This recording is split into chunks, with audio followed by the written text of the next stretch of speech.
Gejza Markovič z Prešova je jeden z najstarších aktívnych pilotov na Slovensku. Lietaniu sa venuje celý život a nechce sa ho vzdať ani na dôchodku.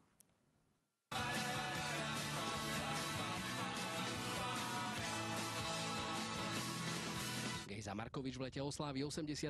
narodeniny, doteraz má platnú licenciu pilota ultraľahkých lietadiel, už dávno prestal počítať, koľko hodín strávil vo vzduchu. 7-8 tisíc startov. Lietanie je jeho celoživotnou vášňou, pilotovať sa učil, keď ešte nemal ani občiansky preukaz. Pri prvej skúške zistili, že som ešte mladý, tak som musel 3 mesiace počkať. Lietal už na rôznych typoch lietadiel, učaroval mu ale tento Viper vyrobený v Prešove. Na let z ražňanského letiska pozval aj nás.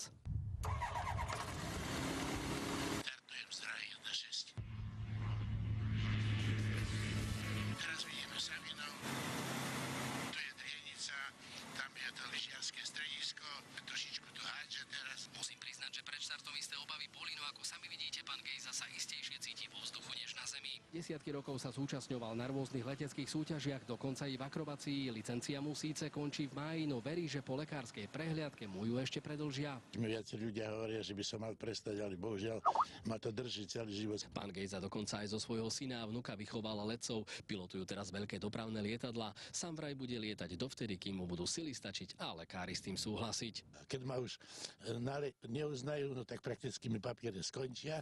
Budem chodiť ďalej na letište, budem si platiť, ale už sa budem len voziť s niekým. Z Ražnian Martin Jedinák.